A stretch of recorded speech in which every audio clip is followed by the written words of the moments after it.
Let me thank you for joining Dr. Isaac Crockett and me again today on this Stand in the Gap program.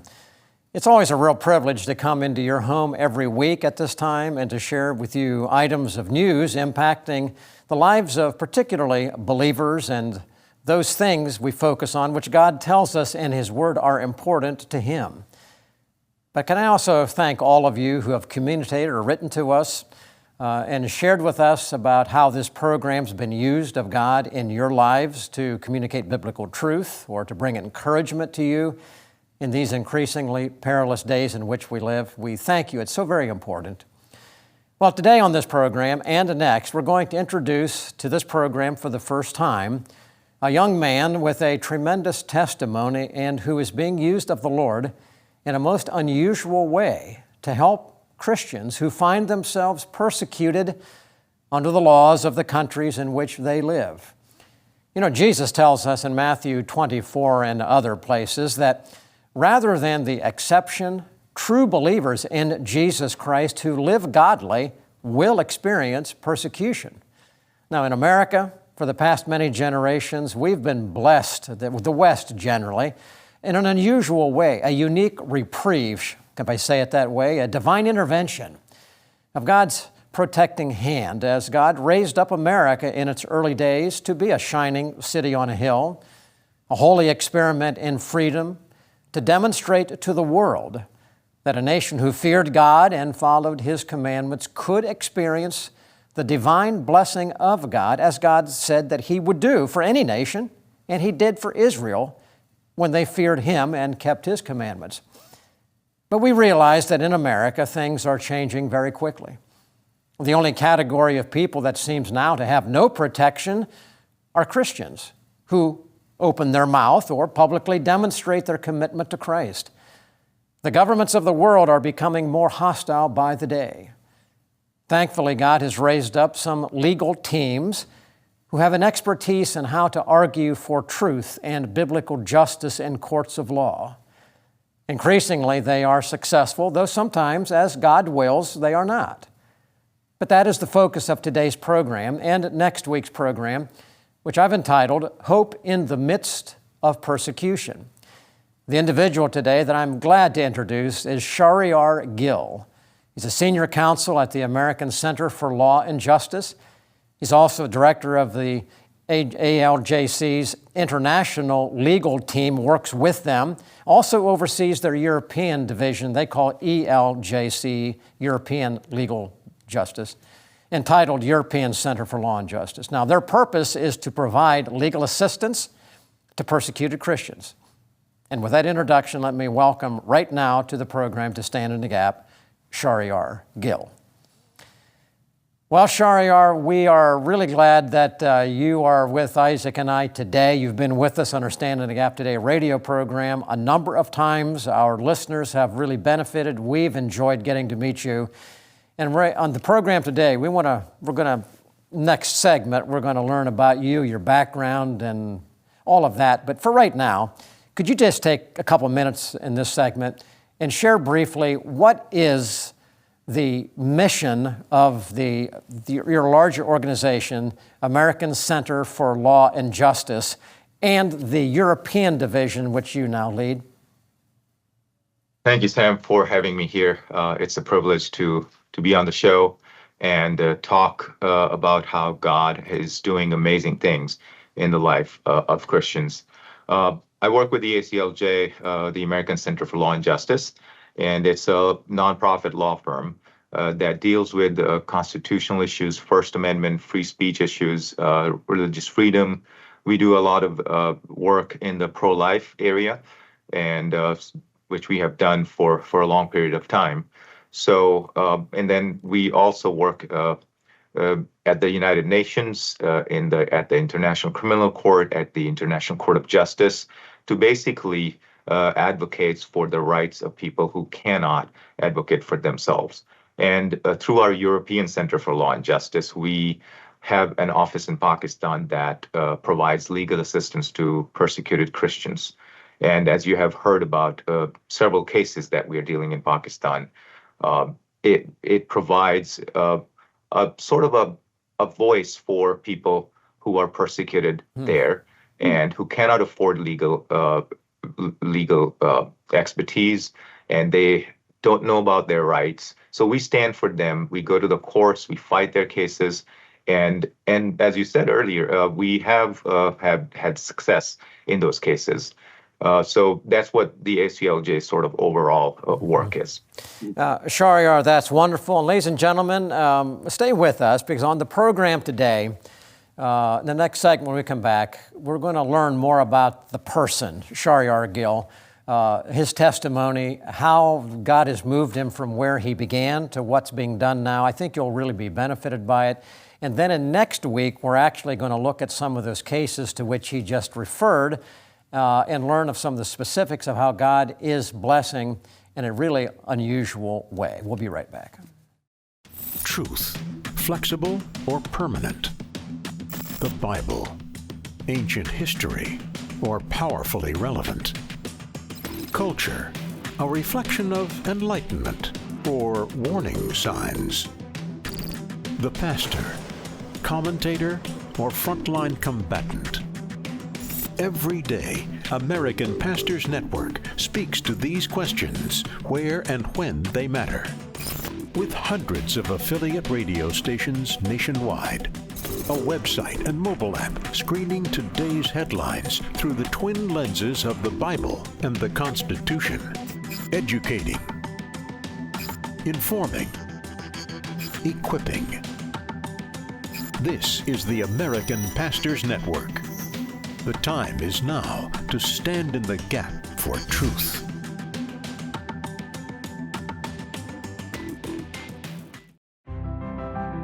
Watch Lighthouse TV wherever you go. Available on Roku, Amazon Fire TV, and Apple TV. You can view our in-house studio productions on demand, or watch what's on the station right now with our 24/7 live stream. Search Lighthouse TV online on your streaming device, or go to our website for more information. Visit lighthousetv.org to stay connected. There you can find out what's currently on the air and coming up, how to watch in your area on cable, satellite, broadcast, or streaming devices. Watch past programs or our live stream. Follow us on social media and learn more about the station, our hosts, and our programming. Lighthouse TV, positively different.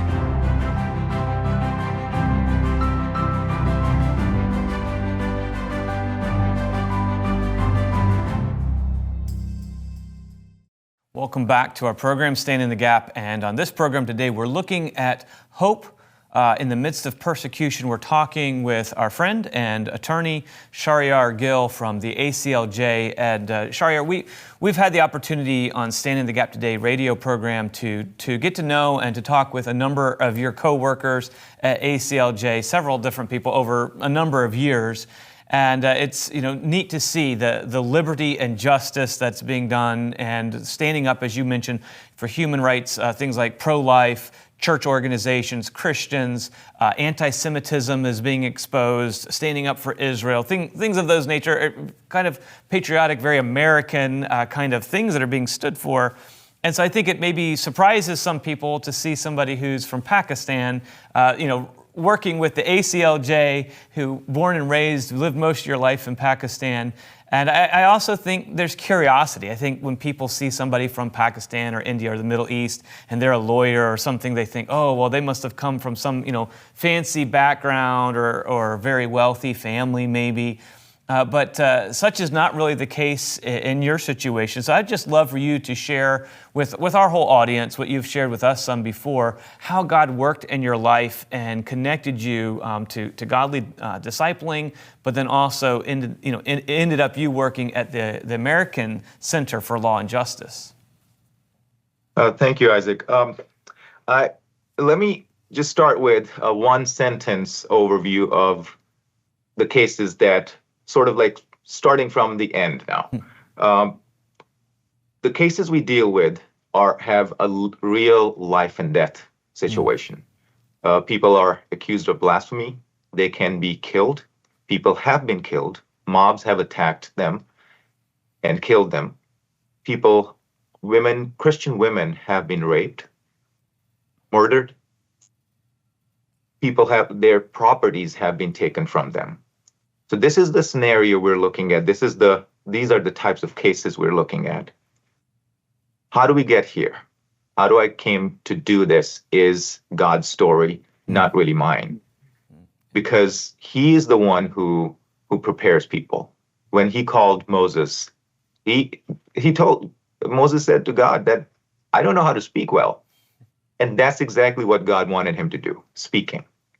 When David and Goliath, that story, David was weak, small, but he had to fight a big guy. So, and that's the beauty of God's wisdom and providence, that he uses weak and small people to shame the big people of this world and show his glory to really, it doesn't reflect what we have done. So I was born in a very poor family in Pakistan. Did not have any idea of what to do in life. I was an average student, grew up in a very poor neighborhood, saw the persecution growing up, saw the discrimination growing up. I remember there was a time, I may have been 12 maybe, I went to the shop and I asked them for a juice and they said, go bring your own cup.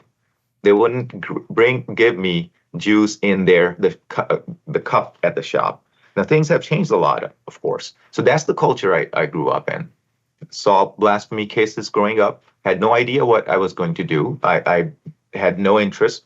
God led me to an organization where I was asked to sort of help with researching blasphemy cases after I had just graduated from school, from college. And there I developed an interest in these cases. I interviewed people who were in prison.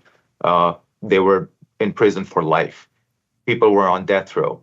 I had seen little children, young girls who were raped. I've interviewed them. And that sort of led me to a desire, if you will, in my heart to really help my Christian brothers and sisters. I was given an opportunity to go to a law school in South Korea. The school's history and the mission is just amazing. And that, again, it's a Christian law school, and their mission is to help Christian lawyers to go back and help their countries, to help the church, to serve the church. So the school trains me in American and international law for 3 years. And then I get an opportunity to come to Regent University, which has the same mission as the school in South Korea. Its name is Handong International Law School. They're friends with Regent University, and I come to Regent to do my master's program. While I was doing a master's program, I was given an opportunity to work with the ACLJ as a law clerk. And while I was working as a law clerk, again, God opened the door. And the same mission that Handong in South Korea and Regent and Virginia Beach has trained me to do, ACLJ was the door that God opened to actually practically do those things that those schools had taught me to do. So I joined the ACLJ team, and I reached out to our leadership, and we discussed how we can help my brothers and sisters in Pakistan, the people I had left, and how I can serve them now with my legal education. And the ACLJ graciously opened the door to start an office in Pakistan. We started it in about 14 years ago. And we have done over 200 cases and helped many, many people in very small issues to big issues, to life sentence issues, to murder, to rape, to blasphemy. And as you have heard about, several blasphemy cases that we're dealing with, it's a humbling experience. It's a story of a miracle, God doing his work through a person who could never have thought to do any of these things. But it was his glory, his mercy, and he wanted to use a weak person like me to do something for his people. Well, amen. And we praise the Lord and give him all the glory for all of these things. But one of the things, even just in your testimony that I notice, and you've talked about this on the radio too, sometimes when we hear about persecution, we kind of almost shut down because it's just so overwhelming. It's just so horrible. Like you said, it's life and death situations. One of the things I've learned from you is that you focus on the individual. And we may not be able to know about every single case out there, but you can go to aclj.org and find out about certain people, and you could focus even on one and pray for them, and then another one. And that's one of the things you've said. I'd love to just have you maybe explain that just for a moment, but that somebody took a personal interest in you. And I know Sam talks about this too, and it's finding somebody that you can pour yourself into. We don't have to pour ourselves into everybody, but finding one person that we can mentor and help, and maybe then a next, and then a next. But and that's what happened in your case. So maybe you could say something about that regard. Yes, Isaac, when I was thinking about going to law school, and was accepted at Handong in South Korea, I had to leave my wife and my daughter and go study for 3 years. And I did not have a way to do that because I could not support, I had to work to support my family. And if I had gone to school, I wouldn't be able to do that. God sent a man in my life, a Christian man from Regent University. He was a lawyer, a Regent grad. He goes to Pakistan. We became good friends, and we were talking about where life was, leading us. So I tell him about the law school. I tell him that I've been accepted, and I have been given a scholarship, but I can't go. I can't go and study. And we discussed those things, and then he asked me, "What's your monthly salary?" And I was making about $100 at that time, $100 a month. And he says, "You know what? You go to law school and I'll just call you tomorrow." Calls me the next day. What he had done is he had called his mother-in-law, he's called his cousin, he's called his friends, and he had committed them to support my family for 3 years while I go to law school. So that's how I was only able to go to school, because if this man had not come in my life, he didn't think that we need to pour into this Christian man's life so that he can first help his family and then do what we all are actually called to do, to serve the church. So he poured into my life. He encouraged me.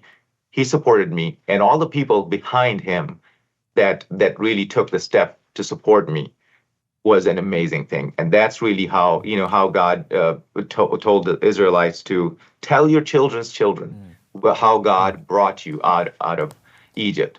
And that's what I feel that I need to tell my children. And Shaheryar, by so doing, you've talked to children and grandchildren of how many millions of people watching the program here today, a real encouragement. And so that's really important. Let me go in the last few minutes here in this segment and ask you this question. Next week we'll get into the specifics of some of these cases, but most people watching know that historically Pakistan is judged to be one of the most severely persecuting of countries to Christians. Islamic, you've referred to it, is Sharia law is prevailing in a lot of it. And I asked you a question on a radio program, and Isaac and you and I were together once before, and I think it'll be interesting to our viewers, and that is this: how can you come in and help represent in a primarily Islamic country and defend Christian people who are being persecuted by Muslims and Sharia law and ever expect to get a good hearing? Would you explain that, please? I think it's really encouraging. Right, Sam, that's a great question. So Pakistan is a common law country. What that means is the legal system is based on the British common law. It's all in English. The basic principles of the legal system are basically the same as we have in the U.S. and in the U.K.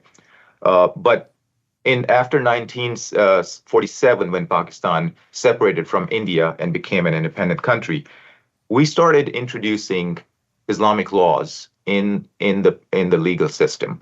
So the constitution was changed to basically make Islam as the state religion. All laws had to be consistent with Islamic Sharia law.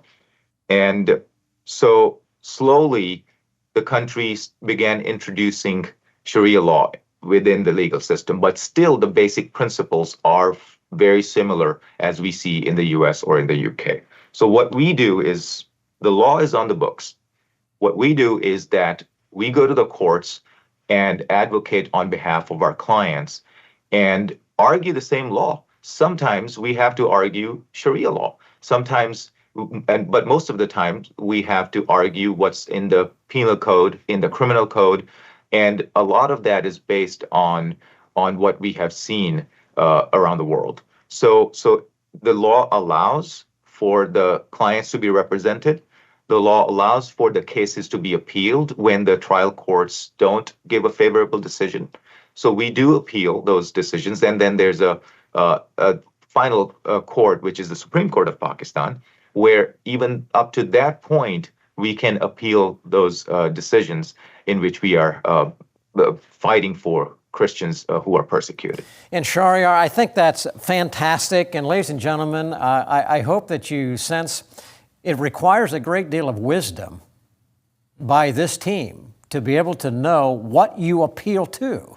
Who is the higher authority? Biblical principles. How you do this in any country, because it's going to be a little bit different, with an expectation that you can make a convincing case and pray to God that He will respond. I think this is just wonderful, Shaheryar. Ladies and gentlemen, we'll be back in just a moment as we wrap up this program for today. Stand in the Gap is produced and recorded in the studios of Lighthouse TV. Positively different.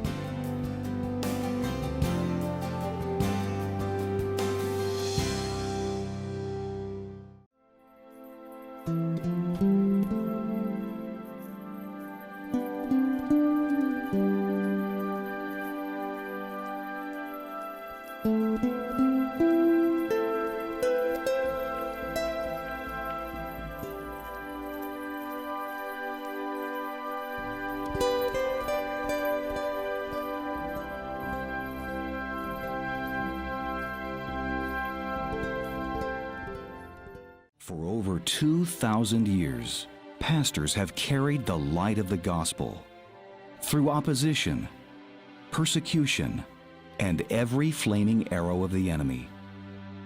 But sadly, now more than ever, our nation is experiencing a period of spiritual darkness.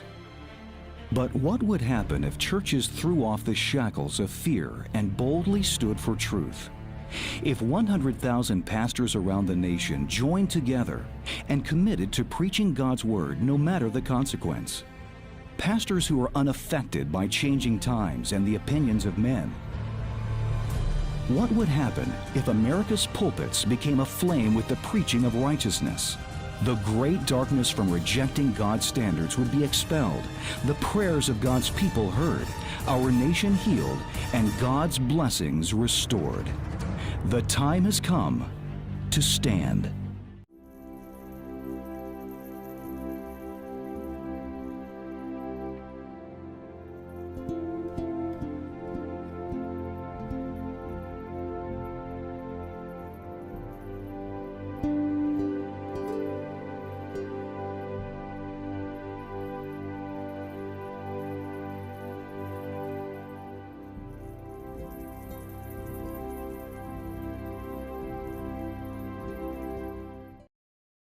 Well, as we look at hope for the persecuted, one of the passages in the Psalms, the 94th Psalm, talks about God and God actually having His vengeance, having His justice done, and saying that vengeance belongs to the Lord. Psalm 94:2, it says, "Lift up thyself, thou judge of the earth, render a reward to the proud. Lord, how long shall the wicked triumph?" And it goes on to talk about bringing those cases actually ultimately before the Lord. And so it's just amazing. Shaheryar, our guest today, Attorney Shaheryar Gill with the American counsel for law and justice, how the God in His providence has taken you from where you grew up in a very poor family, very poor part of Pakistan, and has led you all the way so that you are able to help take a stand as a human rights lawyer for Christians and others all across the world through the ACLJ, through the ECLJ.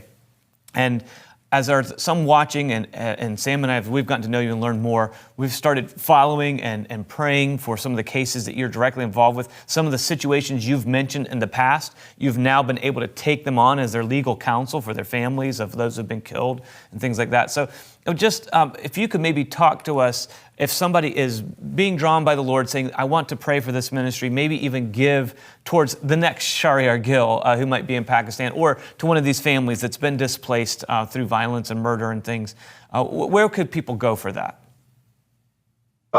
Isaac, there's a lot of information on our website. It's aclj.org. There you can find a lot of information on the cases. We regularly update the website.